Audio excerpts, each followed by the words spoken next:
You're watching The Roach on Florida TV. I'm not trying to get you to speculate, but what do you think she would think of all this coverage of what happened to her? What try to crawl inside her head since you knew her well. What do you think she would think about this? I think she'd think the same thing that we all think. It's devastating, that like I said, I think that it was used as a platform for some agenda.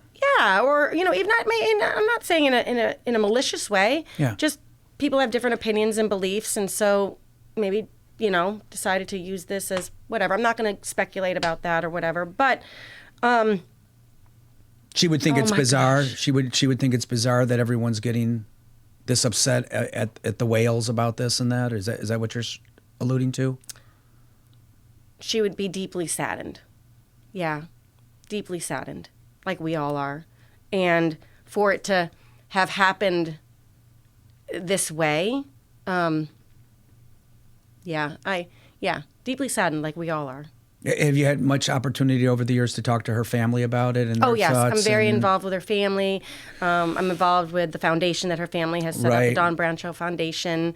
They do a walk-in up north, and we do a 5K run here to raise money for a foundation that we give back actually to the community, to projects that reflect Dawn's heart.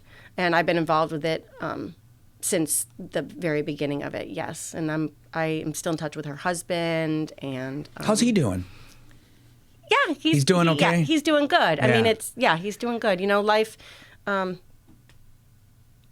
one step at a time, right? Yeah. Well, life goes on, and right. it's got to be hard for him. Dawn said to me, and I think this is really true. It was funny when, so funny how, looking back with things that she had said to me, but she was. She had a very strong faith. She was an extremely good role model, just in general. And after my mom passed away, I had said to her at one point, Donnie, does it ever get better? Like, will I ever feel, like, will it ever, the burden be lifted, And she said to me, and I feel like this is just so true. She said to me, Linz, you just learn to live without. And I've experienced a couple of deaths of people that are very close to me, besides my mom and Dawn. And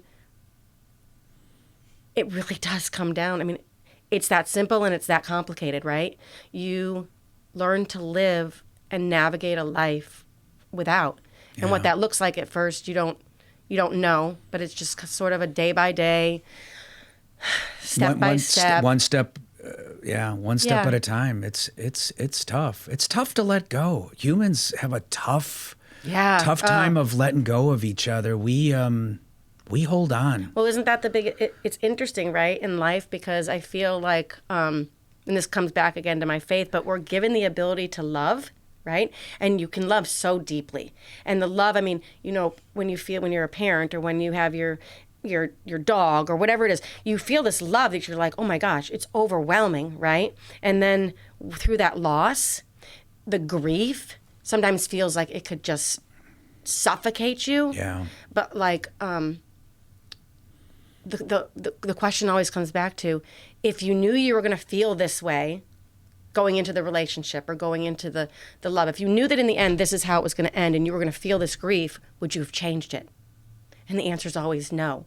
So what does that tell you? Love always wins, right? Yeah. So the grief can't overcome the love. It can't. You're right. You're absolutely right about this. And I think what's hard about for you and Dawn's family and Dawn's friends is then plus it's an overwhelming story, and then you have to live through it with the media. I mean, this is a story you could go anywhere on the planet and people would know what you're probably talking about. And then to see it day after day. So now looking back, your thoughts about the media, just in general, a crazy documentary. What is your thoughts about reporting fake news?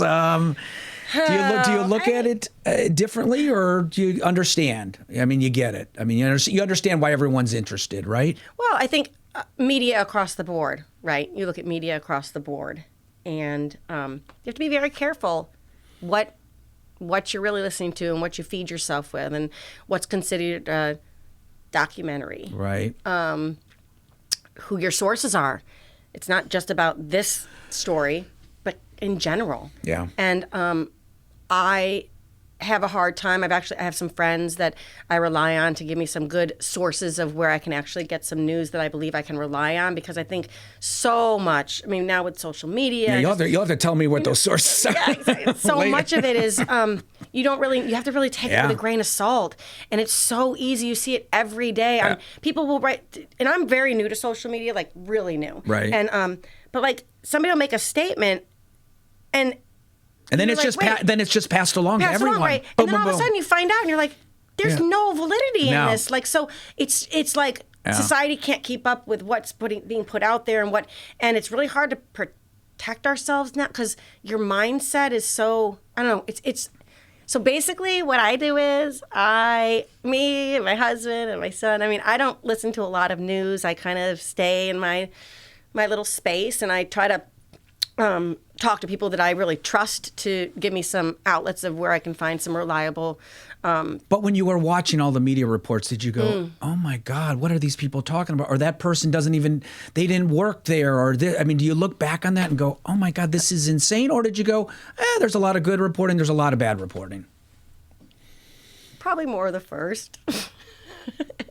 I mean, oh my gosh. I mean, some of the stuff, I mean, to me, because I was there, I was a part of it. I mean, I'm entrenched in the industry, right? So I look, some of the stuff that was being said, I wanted to be like, people don't realize it because they're not part of it, right? But I'm like, you saying that makes you look like what training facility, like what were you doing as a trainer? Right. You're only making yourself look bad, because that's not how I was as a trainer, and that's not the community of people that I was around. So I don't know what you were doing, but that's not my experience at all. And so as time has passed, I look at some of the stuff that's resurfaced recently as more like bizarre, like what? Why now? Why do you keep bringing it up? What's the agenda? What's the, and and I didn't even said about doing this, kind of what was the agenda about this interview. You were very concerned about this interview. What is your hidden agenda, or what agenda do you have? And that's why I'm asking you what your thoughts about media are, because... Weary. Yeah. And kind of distrustful. Because I've had friends that were featured in Blackfish because their words were spliced. Things were taken out of context. I mean, you look at that and go... So there were people in that documentary that were interviewed. They were told, hey, this is going to be used one way, and then it was sliced up another way? Yes. Yeah. I'm not going to get into specifics. Yeah, no, yes, you don't have to. So, it's funny because after that, I feel like I wasn't a real big media person to begin with, but it made me go, wow, you really have to be careful of the things that you listen to and you feed your mind with. Yeah. Because I've had people since when Blackfish came out, boy, it really changed their minds. And these are people that knew I worked there, that I was close with, and I was like, oh my gosh, you have no. You have no clue. I mean, there are things, yes, I'm not going to deny it. Like we said before, were animals originally taken from the wild? Yes. I mean, there's things about the industry, but with any industry, right? Like I said, you know better, you do better. But,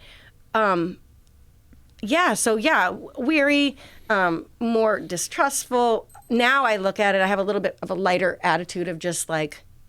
Well, and the reason I was asking you that question, I think about Dawn's family and everyone related to her, or anybody that is caught up in media sensation, a big news story. Doesn't matter who you are. It's got to be strange just to flick the channels. And I don't, you know what?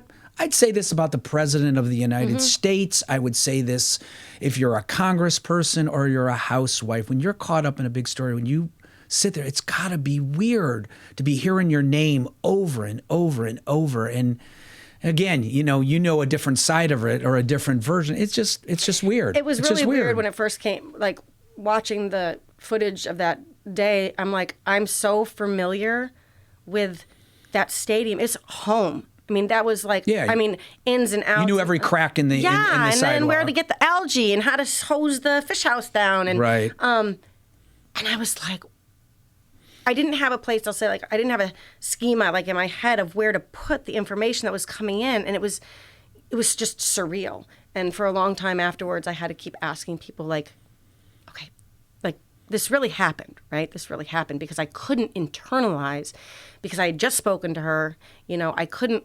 internalize that it really had happened, Well, that's so- a good question. Are you at peace with it now? Are you able to? I know you say it's one step at a time, but are you? Yeah. Has time healed at least a little bit for you? It's same. I don't. No, time doesn't heal, but I think what Dawn said is you learn to live without. You learn to live, a different way. And it's funny because the whole media thing and our society is so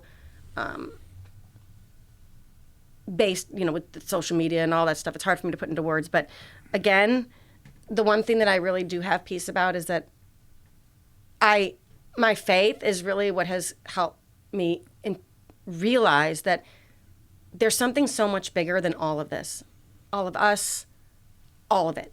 And I'm grateful to have that inside of me, because it makes me feel like I can go, I don't have to be responsible for what everybody else's thoughts are. Right. I don't have to be responsible for changing people's minds.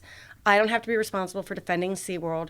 I don't have to have that responsibility. All I can do is speak my truth, love my people fiercely, love my story, for myself, keep it, in my heart, and just navigate life, that's all what we need to do, what we're trying to do. So.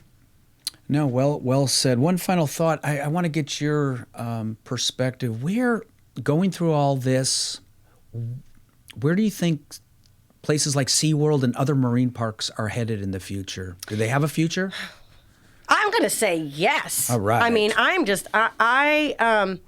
to say hell yes, as a matter of fact, because I know, my heart tells me yes. I don't know. What I do know is faith is believing what you don't see. And I know what places like SeaWorld and bring to the public. And I believe that in some way, however it works out, it's going to turn itself around. I don't know how, I don't know when, I don't know the answers to it. But I'm going to walk through life believing that God has it. It's under his control. And my heart says I want it all back the way it was. But it probably won't go back to that, though. Do you think it'll be like more of an amusement park, more roller coasters, more virtual reality? Or do you see the marine life staying there for well into the future? I'm not in a position to speculate, because honestly, my heart says that the marine life is it's gonna come back around. I don't know the answers. I know what my heart wants, and I don't know. Yeah, I just don't think it's for me to speculate. I think that's under God's eye. He can figure it all out, of how it's all gonna pan out in the end. Yeah. Well, no, we don't know. Neither one of us knows. And I also know too, in our society, we're very. We're very flighty in the sense of we're like, we're like gnats or something. And then, at the time something happens and everyone's typing and everyone's upset and stuff. Right. And then we just move on. And I always say this about even in politics today, whatever they're talking about today, 1 week from now, you will not remember this, because everyone will move on. We're inundated with information. I mean, so all much. day long. I Yeah. forget that statistic or whatever about how many things that people look at and see throughout the day. But it's staggering. And it was was some sort of statistic about how we get more information in one day than people used to get almost in their lifetime because of the amount of information that's being fed to us through social media and through our phones and through our access, our ability to be able to get information. Like my friend says her phone, her daughter's phone, her daughter was asking some question and she's like, you have an oracle in your hand right there. Ask it the question. You want to get lipstick out of your shirt? Ask the oracle, you know? I do get pissed off at kids when they say, oh, well, I don't know that. And they have a phone in there. I'm like, you have the world in your hand. All you got to do is talk to Dr. Google and ask the question. And it pops up. If I would have had that with the kid, as a kid, I think I would have been the smartest kid on the planet. I would have won some sort of award. Mm-hmm. Or we would have all just been deceived because we were like, wait, what? Yeah, well, that's the trouble. What you're looking at, is that the truth? Yeah, that's where it gets weird. But I do think, like with issues and even relating to this one, I think, people get all emotional, get excited, and then, I don't know, then I feel like people lose interest and then they don't care. So it'll be interesting to see where this all goes and where this evolves to. Well, what I can say is that, because I still have friends that work at Seaworld, and I'm proud of that. And they're rocking it. They're rocking it. They're making the animals' lives amazing. They're still doing. It's like, again, it's not the same as it was. It's not the wild. It's different, but they are out there giving their all every day, full passion. I'm really proud of them. I'm proud to have been a part of that, and it'll always be my family. So. Well said, Lyndsey. Thank you. Appreciate you coming in, and I think gave a unique perspective. I really do. Thanks. Appreciate it. All righty, we're out of here. No more roach on Florida TV.